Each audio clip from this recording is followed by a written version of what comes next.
This is Marketing Uncomplicated.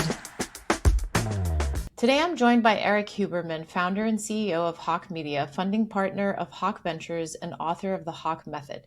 Eric built Hawke Media around a simple but disruptive idea. Businesses need access to high-level marketing strategy without the rigidity, opacity, and overhead of the traditional agency model. Before Hawke, Eric had already founded, scaled, and sold two e-commerce companies by age of 26, giving him a front row seat to what founders actually need when they are trying to grow. Since then, Hawke has worked with thousands of brands, helping companies scale through strategy, creative media, analytics, and performance marketing.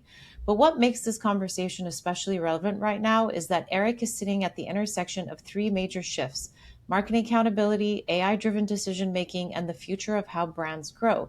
So today we're going to unpack what still works, what is broken, what founders misunderstand about marketing, and why the future of growth may depend less on chasing every new channel and more on building clear, disciplined, measurable marketing systems. Eric, welcome to the show. It's so great to have you. Yeah, thank you for having me.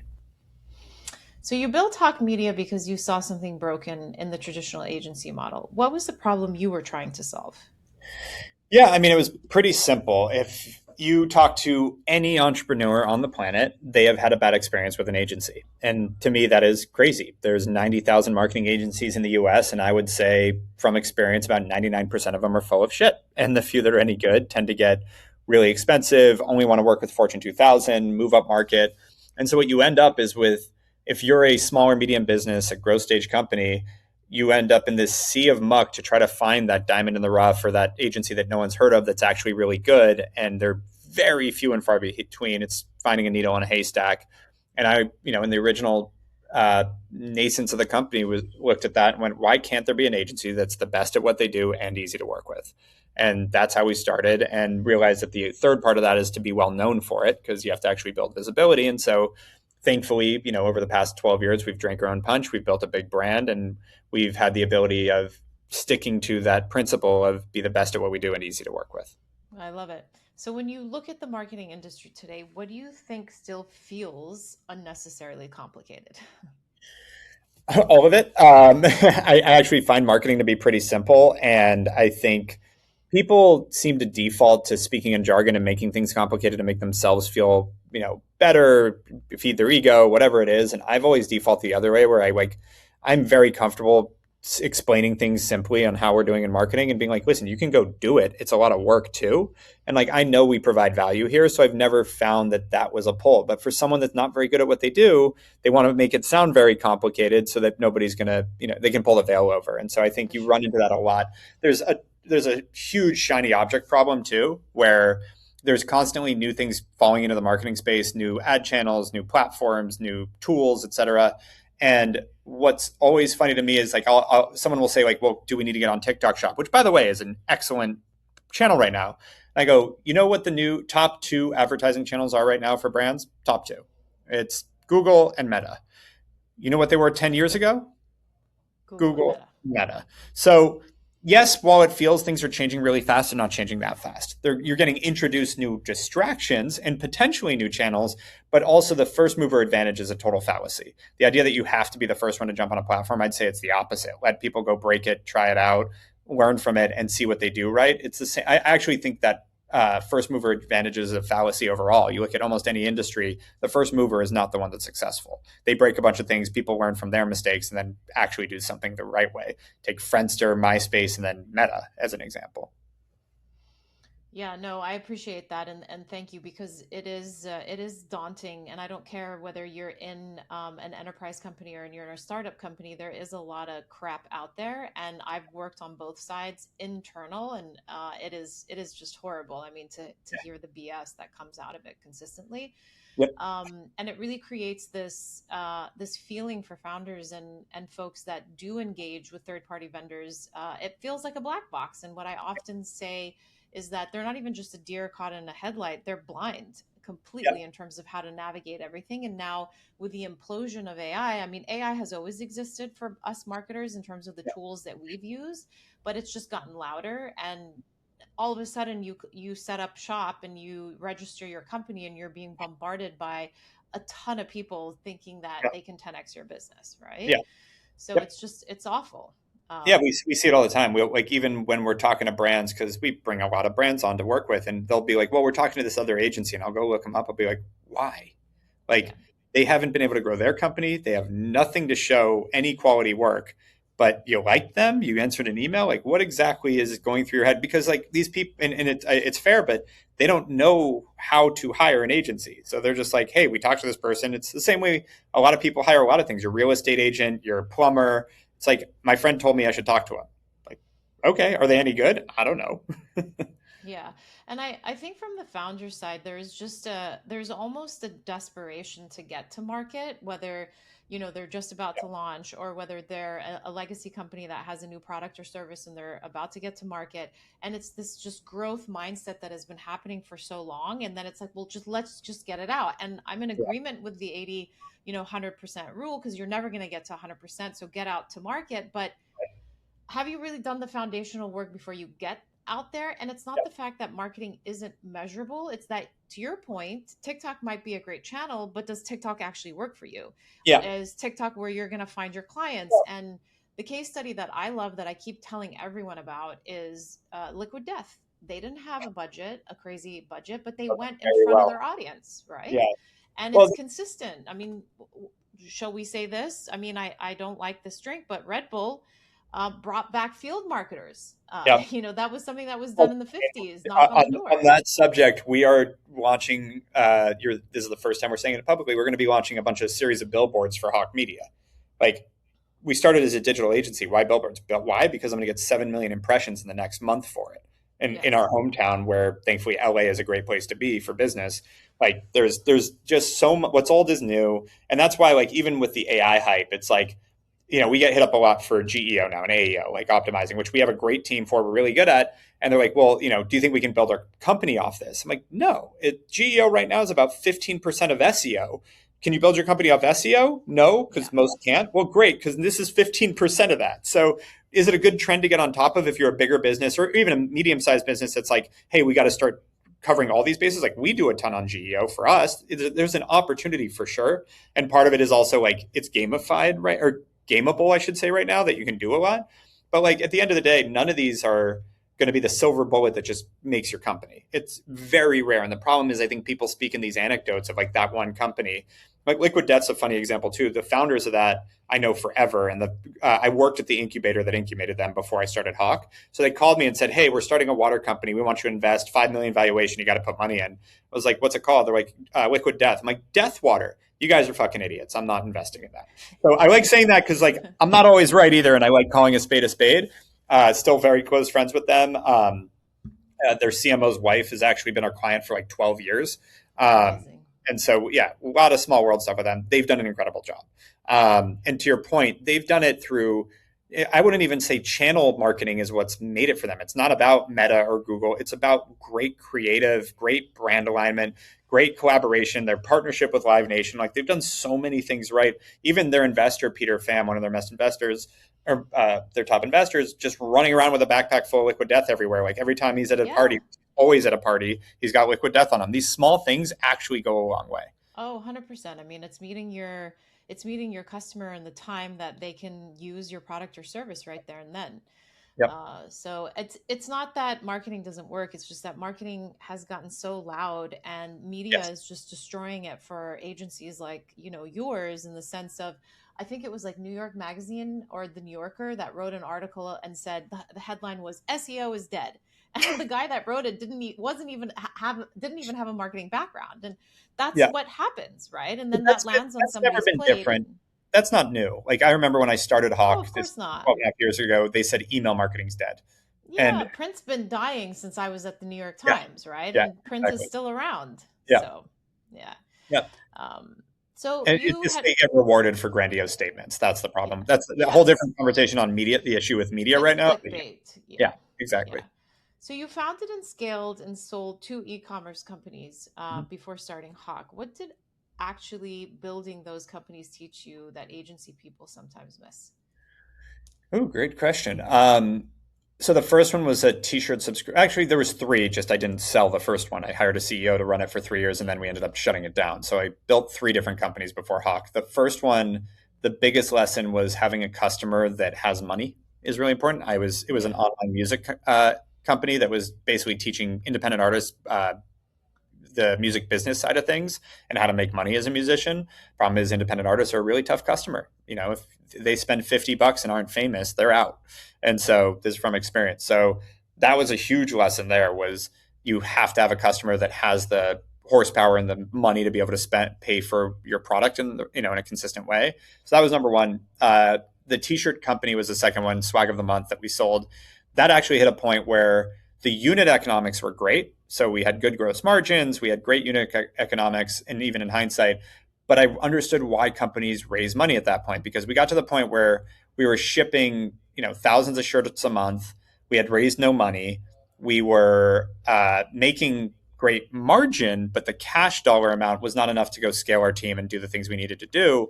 And so I was just working 18 hours a day, 7 days a week to try to keep up. And it was unsustainable. And so we took the option to sell it because it was raise money or sell it. I pitched one VC. He said no and was actually very pleasant. He's like, I just invested in this other company. It might be competitive. And so it's hard for me. And I didn't know that there were no podcasts with VCs back then. That was early 2012. So I was like, I don't know. I didn't realize you're supposed to pitch 100 of them. I thought the guy turned me down and then we got offered to sell it and we did.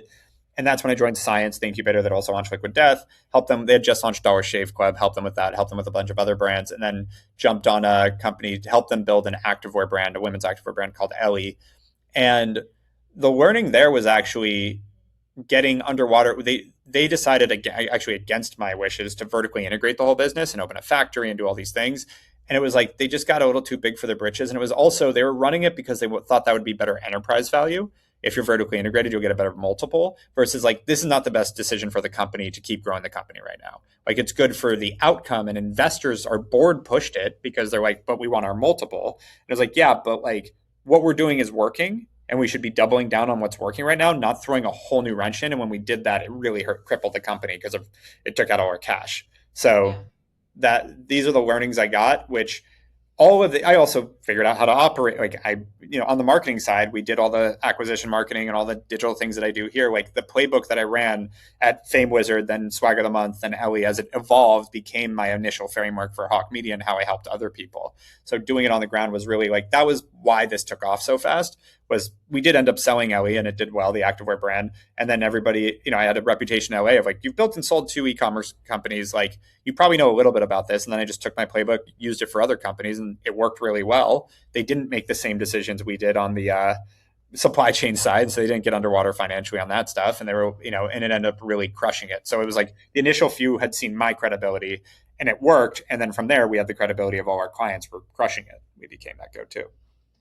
So digging into that a little deeper, what do you think then is the difference between a company that's ready to scale and one that's just trying to force growth? Oh, good question. I think you've scale exacerbates problems. So you kind of if you're and I guess it goes both ways. I do believe that you should build the plane while you're flying it. Mm-hmm. Especially as a younger company, you don't want to get everything perfect before you start going, but you got to be solving problems quickly. So ready to scale, hopefully you launch a company that's ready to scale immediately. And so you need to have obviously the right supply chain and logistics, depending on what your company is. If it's not supply chain, whatever you're servicing, et cetera, you have to be ready to take on the business you're going to get. But we always talk about the Oprah effect doesn't really happen. It's not like you get to market and all of a sudden you're just oh my God, too much business to handle. That's almost never happens. And so generally I actually think you lean into scaling right away because it starts to highlight problems. It's not a function of getting it perfect before then. It's actually a function of along the way, seeing what's breaking and fixing it fast. That's where I think people struggle or not is attacking the problems, getting them solved and moving forward versus oh, that's a problem. Oh, it's getting bigger. The amount of people that are terrible at just getting things done and just fixing things, it's the vast majority of identifying problems and not fixing them that's a Yeah. very common thing.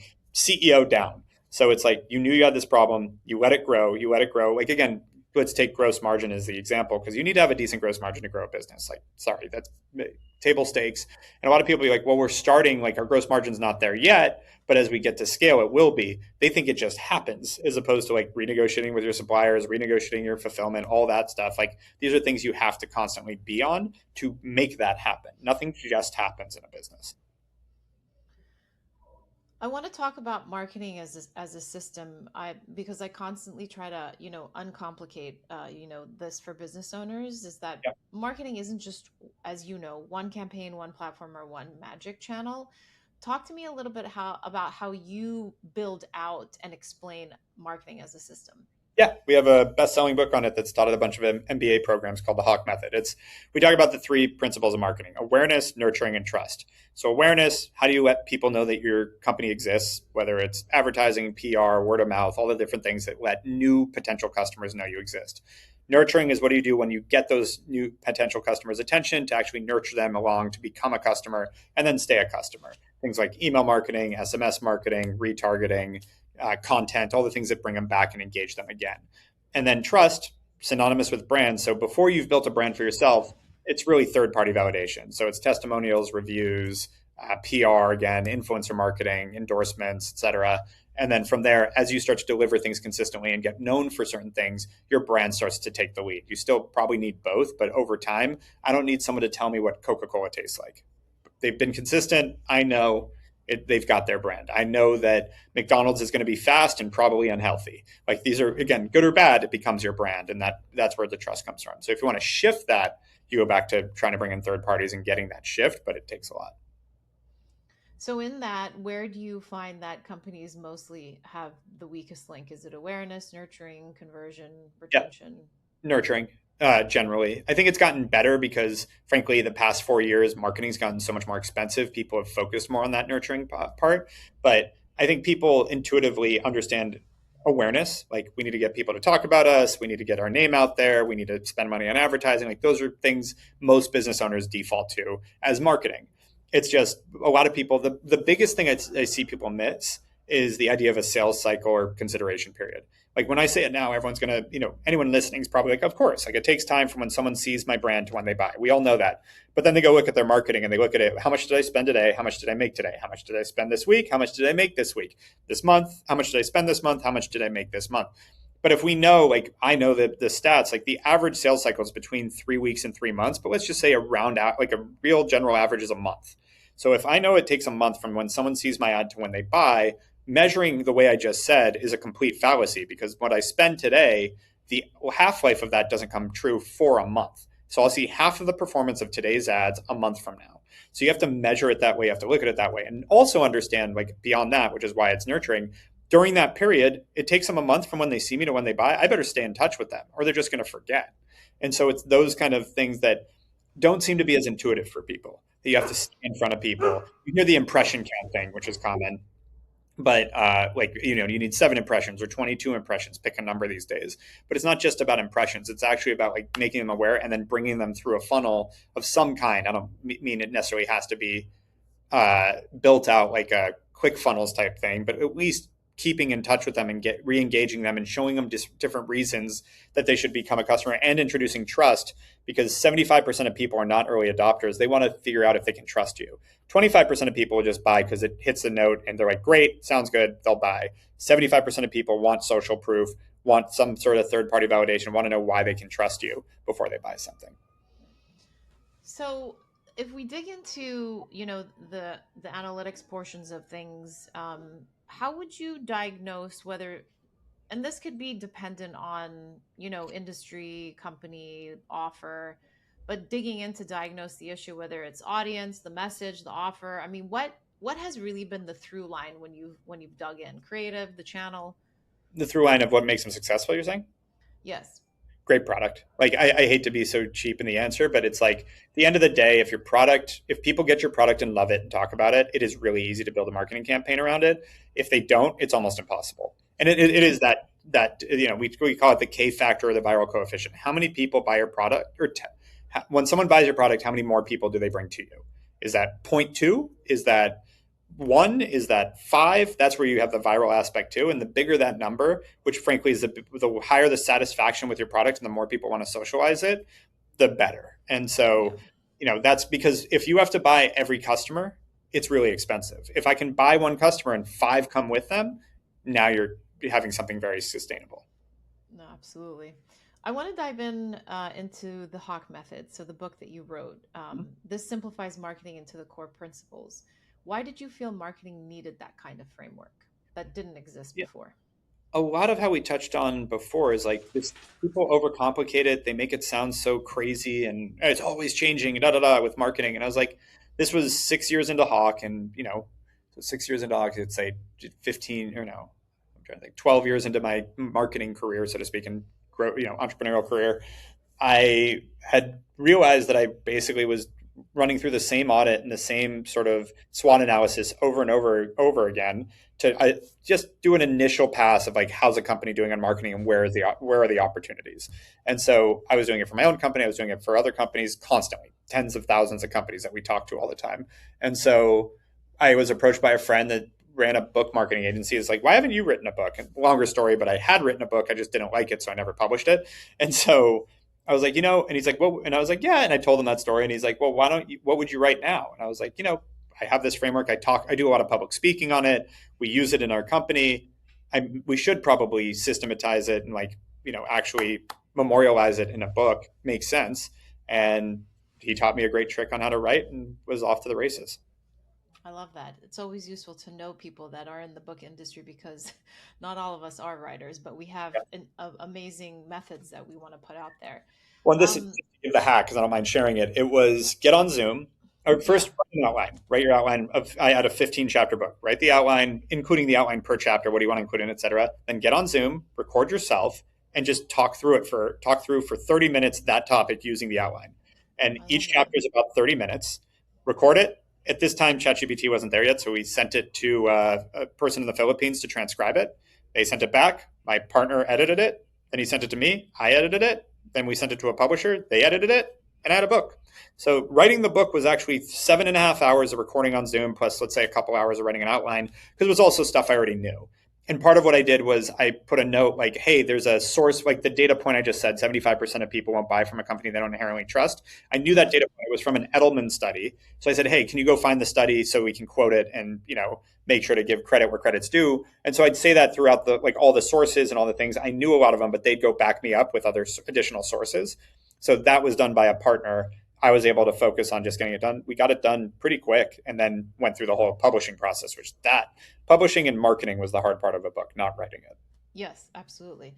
What then are the core principles of the Hawke method, if you can just at a high level Yeah, that's what I'm saying. It's walk us awareness, through that? nurturing, and trust. That is the core principles. It's and again, this is the idea of the Hawke method was to give a CMO or especially a CEO the ability to look at their marketing team because so many, especially CEOs that are not marketing native, go, I don't even know what's happening here. It's like, well, just start here. What are you doing to let new people know you exist? Because if you don't let new people know you exist, your existing customer base will shrink and shrink and shrink. Like people will change their lifestyle, change, like some of them die. Like you're going to lose customers. So you got to go find new ones all the time. So that's awareness. Nurturing, you got to make sure that again you take that, you bring them through the funnel to actually bring them in as a customer. You got to make sure you're doing that. If you're getting your name out there but you're not seeing sales, look at your nurturing piece. Then trust. Similarly, if you're not seeing a good conversion, like this is where it's a little bit more of a gut check. Like, are you doing a good job of making sure people trust you? One of the things I tell my sales team all the time, we are not here to convince people that they need to do marketing. That would be a fool's errand. If we're talking to business owners that don't understand that they need marketing, you're like, wish them luck. We don't need to do that. Our job is to explain to people why us over everyone else. Why should they trust us over us? So for my business, trust is a massive factor because it's some other agency or hiring in house. Like, why Hawke? Why do I trust you? And again, I don't play games with that trust. You don't lie to build trust. It's case studies, it's testimonials and reviews, it's showing that we're innovative. It's all like 1,000 different things we're doing all the time to really show that we think differently and that we're going to be the best partner to these companies. And that's how we think about it. So it's like that's the different categories, and there's a bunch of tricks in this too. Of like with awareness, it's all about making sure that you have a really simple 5 to 7 word sentence that allows people to go talk about you. Because word of mouth is still the biggest driver of business by far. Back to that K factor or that viral coefficient. How many people talk? How many customers do you get when you get one? And if you make it really easy to talk about you, it makes it way easier. So for us, we just tell people we're your outsourced CMO and marketing team. So now when people go talk about us, they feel really comfortable being like, oh, you should talk to Hawke. They're like your outsourced CMO. I've watched that work over and over and over again when people call me and say like, hey, I was told you're a great outsourced CMO. They just regurgitate that. That's our trademark too, by the way. And so figuring that out for your business is really key. That's on the awareness side. On the nurturing side, one of the tricks I like a lot is content, because creating content gives you the ability to hit your customers above and beyond a purchase decision, which actually allows you, without annoying them, to hit them more often. Like, hey, check this out. We have this piece of value. And if that content is tied to the same value proposition as your business, like if you're a running shoe company and you're sending them a bunch of stuff on great fitness and health tips, great diet tips, great trail runs to go on, they're like, you're creating value and re-engaging them, but you're not just like, buy my stuff, buy my stuff, buy my stuff. It goes a really long way. On the trust side, this is where it can get a little, there's two things that are big tricks there. Number one is people want third-party validation even if they don't know the third party. It's like the age-old trick of like when someone makes up like the international marketing tier one marketing awards and just gives himself a trophy. Like people see that and actually go, great. We see that also with introductions. Like getting an introduction to someone, even if they don't know the person introducing, goes so far. So finding ways to build that. The other funny one is actually an example of that is, everybody shops on Amazon. I do this a lot when I'm public speaking. Like, who here buys on Amazon? And whoever doesn't raise their hand, I know is sleeping. So, and then the second question is, who here reads reviews sometimes when they go on Amazon to check the reviews? 90% of hands go up. And then I go, who here thinks that most of the reviews on Amazon are probably fake? 80% of hands go up. Usually about 10% of people drop off because they want to admit it. It's like, isn't that funny? You just admitted to me that you buy on Amazon, you check the reviews, but you know they're fake. Human nature, we want to see third-party validation. The other one is, I talked about brand becoming the thing that takes over time as you build a brand. And what your brand is not just what you deliver consistently, it's also what you talk about. So if you talk about being healthy, for example, over and over and over again, you're going to get held under that microscope. So you got to be careful, because there's I saw the whole thing with Pura Vida, the really popular Miami restaurant, that like Yes. that tuna sandwich is like the fattiest thing you could possibly 100 have. million, calories. Right. Exactly. So that's a good And example. other sauces and all that stuff. So yeah. Exactly. So you got to be careful, because if you're going to say you're healthy, you're going to get scrutinized for it. But if they had actually owned that and they talk about being healthy, if you talk about it over and over again, it starts to become true. This is not a political statement, but it's make America great again in a nutshell. Said it over and over again. Yeah, I mean, just be honest, right? Yeah. I mean, there's when the seed oil sort of boom started happening, also like just because we're on the food conversation, there's like this one Persian restaurant that I like to go to, and it's fast casual, and they said everything is seed oil free, but our sauces. So I mean, just have some disclaimers, and just be honest about it. Yep. And that's if that's your job. Where they would never talk about is McDonald's, because like we're not telling you we're healthy, so we're not going to even talk about seed oils. Like you want to, like it's that, and so that's create an option that's seed oil free. That's like the 1% of their menu. Well, it's and that will be when they do some market research that they have a client, a target market that they could acquire in that. Yeah. So that's become big enough, but it's like when they launch veggie burgers. And so that becomes, it's like my favorite example of this is like Zappos is done a great job of making themselves known for customer service. They wrote the book called Delivering Happiness. Yeah. On the counterpoint to that, I always ask, like, who here can name a company that's known for bad customer service? And it's generally a cell phone company or a cable company, sometimes an airline, but generally it's Comcast, Cox, whatever. And so I go, great. So if you call Zappos and you have a great experience, you go, see, that was great. They're so good at customer service. If you call Comcast and have a terrible customer service experience, you go, see, they suck. I hate Comcast, the worst customer service. Flip it. If you have a bad customer service experience at Zappos, your head goes, oh, I guess there's one person having a bad day, but they're usually so good. If you call Comcast and have a good experience, you're like, God, there's just at least one person there. It's decent to work with. And so it's all confirmation bias. It's that simple human biological thing called confirmation bias. But you can, as a marketer, feed that confirmation bias by talking about the things that you want to emphasize, and that can help build that trust. Yeah. In talking a little bit further about the agency model and accountability, what should a business owner have figured out before hiring an agency? Ooh, great question.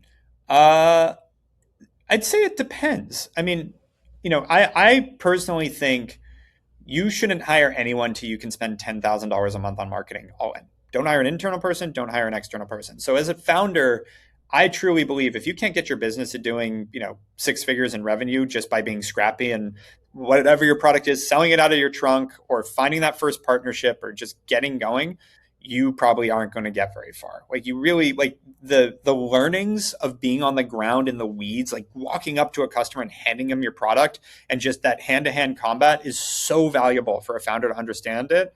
I really believe you got to do that first, generally.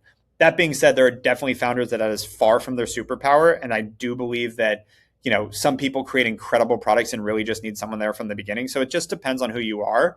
But then if you're not going to be that person, you have to create a product that speaks for itself, that is just incredible.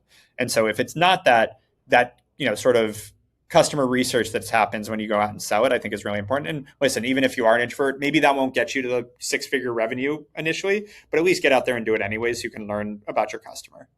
Yeah.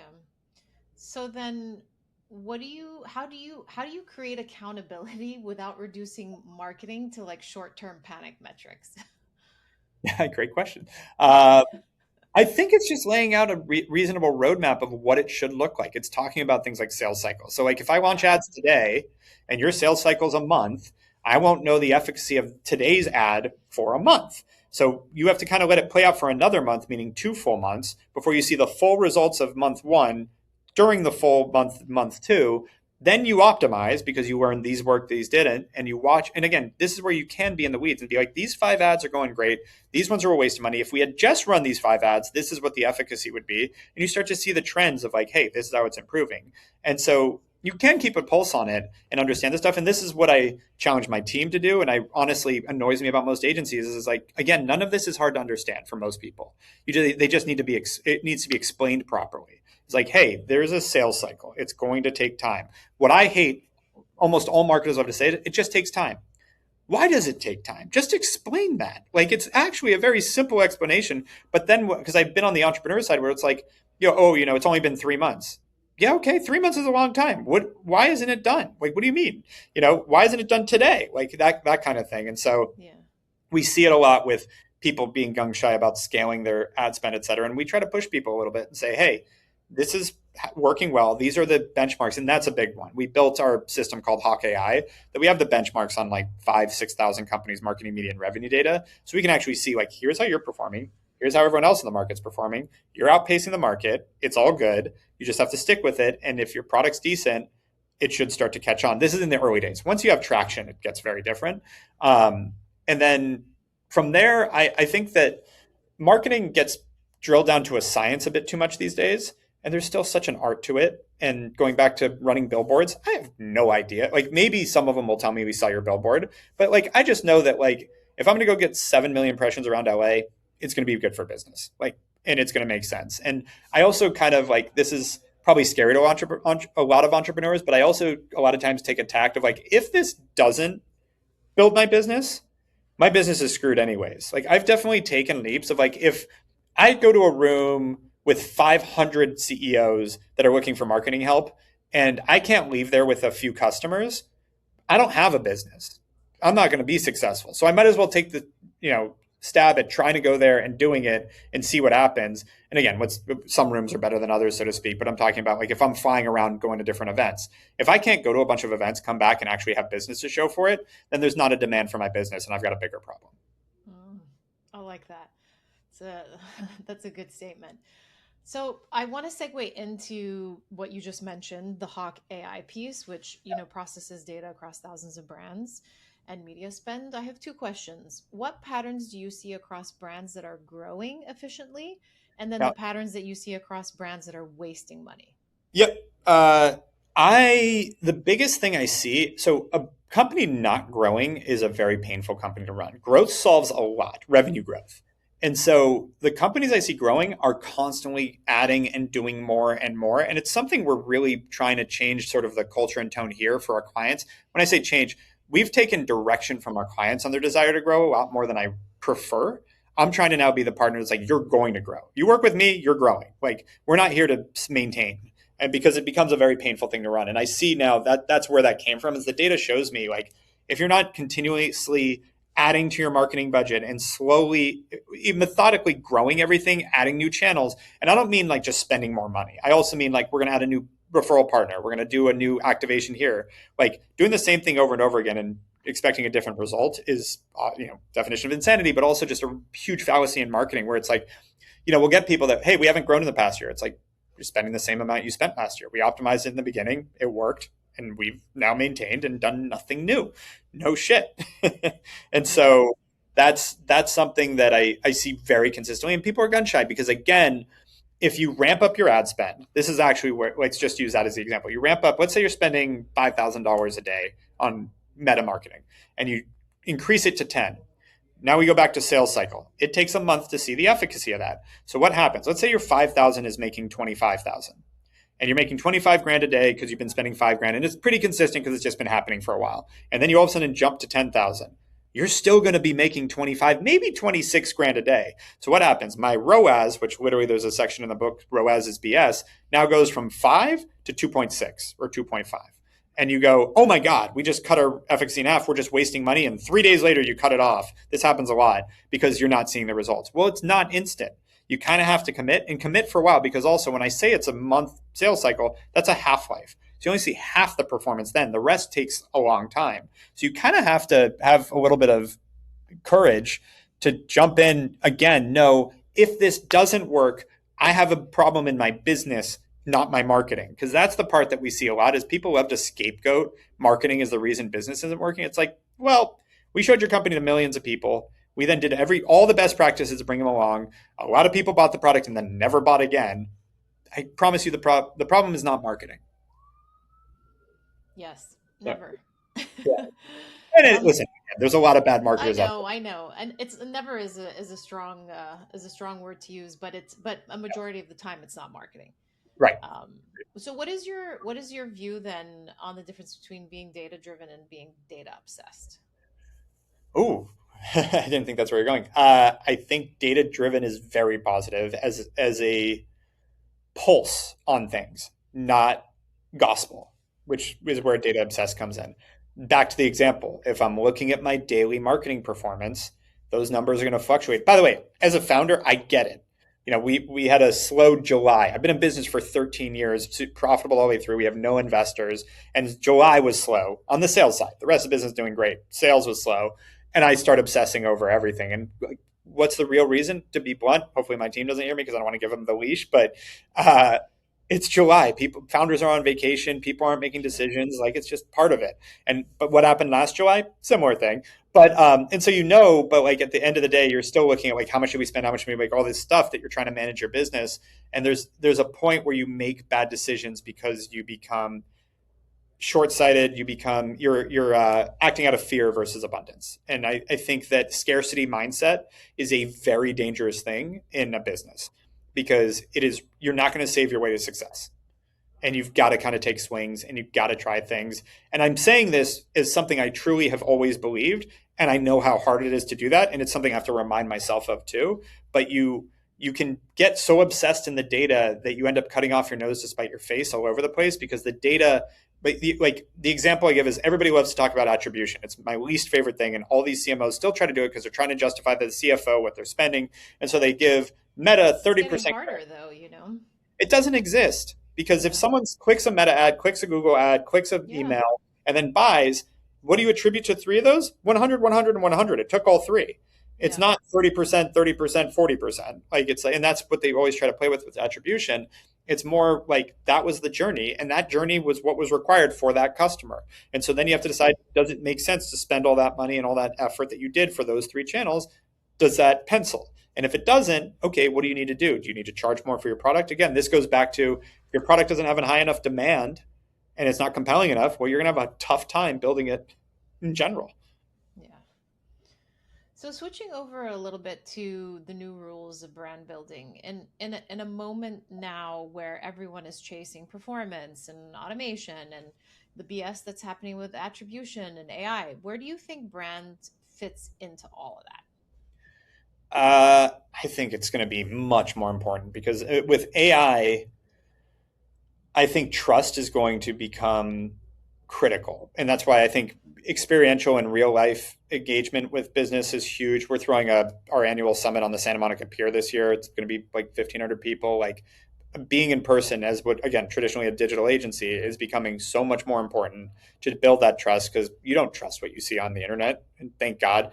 And one of my favorite things to do now is find these crazy AI videos and just put always believe what you see on the internet. Because I see people send me stuff. I'm like, this is just BS. Like Yeah. in the news cycle, everything. You're like, this is just a complete lie. Like this is factually untrue. As someone that like talking about a place that I've been and being like, it looks like this. It's like it actually doesn't at all.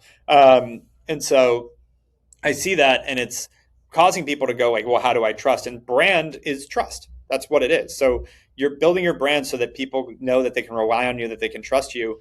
I saw this. It's a weird comparison, but like with the music industry, this happened where we thought that the democratization of the music industry, meaning iTunes, Spotify, et cetera, was going to create this giant middle class of musicians. And it actually kind of did the opposite. Now people double down on the music they know, and they don't really venture out because it's too noisy. And I Yeah. think the same thing's going to happen in overall business and content and everything, where it's like, I don't want to take a risk on someone new and upcoming because I don't believe anyone. So I'm just going to go with what's tried and true and known because the rest, I can't take that risk. And so being that tried, true, known, building that brand becomes a huge asset. Yeah.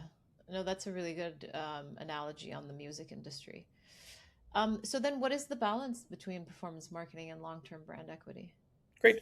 I don't think it's mutually exclusive. Right? I think like when I hear people that separate it, I think that's part of the problem. I think your performance marketing should be building your brand. And so, what I think So is in like, support of, really. yeah, I mean, everything should feed back to the brand. Like, most of our marketing for Hawke talks about why we exist and the purpose of the business. Thankfully, that works from a performance level, but it also builds the brand because it's like the emotional connection of like that resonates with me. That's why I want to be a part of it. And I think most businesses should be combining both. The difference there is like how measured do you need it to be? Like when I look at performance marketing, I almost think like people mean direct response, where it's like how quick can I get a conversion versus how much awareness can I build? And I think that's just a function of building that marketing stack properly, where you're doing all of the above. You're Mm. brand building, you're building trust, you're getting your name out there in a wide way. They may not be direct linear line to how we converted a customer, and you're doing things that just more middle of the funnel convert customers. Yeah, it's sort of how it all comes together, really, and in support of each other. Yeah, exactly. And it all feeds each other. Great brand lift makes your performance marketing cheaper. Over and over. Yes. It always works that way. Yep. Yep. So moving on to founder lessons and hard truths. What did you have to learn the hard way as a founder that you now see other founders repeating? I would say it never ends.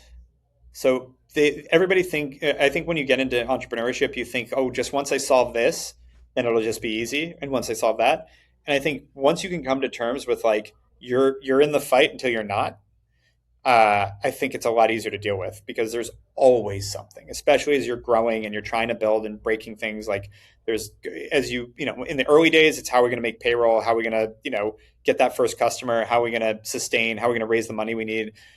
As you grow, it's going to be that lawsuit, it's going to be that disgruntled employee, it's going to be that empty executive role that you really need, but you can't find the right person. It's going to be just an accounting error that whatever it is you're going to deal with stuff all the time. And if you go public, I mean, I think it was Elon Musk that talked about like the job is basically to deal with lawsuits. Like Yeah. the bigger you get, the more of a target you become, and you're just going to be fighting. Like you're always fighting. And so knowing that that's what you're signing up for, I think is really important. Because by the way, I wouldn't trade it for anything in the world. My favorite mantra is live or work like most won't, so you can live like most can. I believe Yeah. that I love wholeheartedly. that. And Yeah. there's a survey that I saw that it's like, would you rather work 25 hours a week and make 125 grand a year, or work 70 hours a week and make 300 grand a year? Quick math, it's $80 an hour for 70 or $90 an hour for 25. Yeah. Like, what would you prefer? Yeah. I mean, it's a no-brainer. Which one? What is a no-brainer? You say that. I mean, it's a no-brainer to take it on and to do the work for yourself. So you'd say 70 versus 25? Yes. So you say it's a no-brainer, but what percent of people do you think would take that option? Oh, it's not. It's there isn't a lot of people that will jump off and to like let go of the golden shackles. They Right. wouldn't, And so because it's a safety net. So they think it's a safety net, right? Because that's, tomorrow they could be let go, right? yeah, that's exactly it. And Yeah. but yeah, it's It's a an 90, illusion safety net, I should say, as well, and over right? 98% of people in a survey that was done for tens of thousands of people, 98.2% of people would have chosen the stabler, easier, Yeah, less hours, less money. And so you see that and you look at the quote 1% as it's become in our society, and you go, yeah, it's the 1% of people that actually want to put in the work. yeah, And I'm not saying that's ubiquitous, but it's definitely the majority of that situation is caused by people that work hard. This yeah. was highlighted to me when I threw, we have a venture fund too. I threw our summit, and we had a young guy tending bar that came because he wanted to meet all these people in venture. And it was all my wealthiest friends that have funded our fund and have a ton of success. And he's like, "What do you think all these people have in common?" And I took a pause and looked around because these are all people I know pretty well. And I was like, "Yeah, they all have worked their ass off for decades. Like they just work. That is the thing that they all had in common. They pick different things, they all do different stuff, but they all are working all the time." Yes. I get why you might want to do that, why that's not what most people want to sign up for, but I believe that I like the idea of working like most won't, so you can live like most can't. Yeah, I mean, it's like I always, that show or the obstacle course show. I don't even know what channel it's on, but it's like I guess you could consider it a sports activity where they're just jumping from one thing to another, hanging on to like something swinging to get to the other side. Then you get hit by a ball. I mean, that's entrepreneurship. It just Yes. never stops. And Yeah. it's if you have the grit to get knocked down to get back up multiple times, then you have the skin to do this. Otherwise, you're not going to last. You're not going to One of, last. one of my favorite lines, because I think it illustrates the point the best. Gary Vaynerchuk, when I first started hanging out with him, we're close friends. We have a partnership now, but one of the first things I heard him say was, "Entrepreneurship is eating shit, and your ability to swallow will determine how successful you are." Yeah, and to say how great it tastes. Yeah, exactly. Yeah, smile while we're doing it. Yeah. So, just to close out this loop, when do you think a founder should stop chasing more marketing and fix the business underneath? I think a founder has to have enough intuition in their own business to know that. I think, and by the way, I don't think, again, this is the part that I see people make the mistake. Pause marketing so we can fix this. No, keep marching and fix it while you're going. Like people in general want to default to like calming the storm, and again, you got to run into it. Like you've got to be like you've got to fix that whole operational problem without pulling back on marketing, because momentum is the biggest thing in business. Once you lose momentum, it becomes so hard. I've been there. I've taken my foot off the gas, and then you see like once it starts trending the other way, it is really hard to get it back going again. Like it can take a long time and a lot of effort and a lot of money. So do not take your foot off the gas, even though sometimes you emotionally want to. You're tired, you're marching, it's not working the right way, and you're like, oh, let off the gas a little bit. Maybe we're doing too much. That's when things start to fall apart. Yeah. Yeah, no, I completely agree. And a lot of companies make that mistake. Yep. Very common. Eric, this has been such a pleasure. Yeah, But before we end, we do a rapid fire closeout. So, whatever word comes to mind in these three questions, just fire away. let's do it. One word that defines great marketing. Ooh, emotion. I like that. That one can be unpacked, actually. One habit every founder should build if they want marketing to work. They want marketing to work. Uh, Grit. No, curiosity. I like curiosity. Okay. I like the curiosity. One myth about marketing that businesses need to stop believing. Uh, Measuring your marketing on what happened today, what did I spend today, what I make today. ROAS. ROAS. Eric, thank you. This has been Yeah. great. Thank you.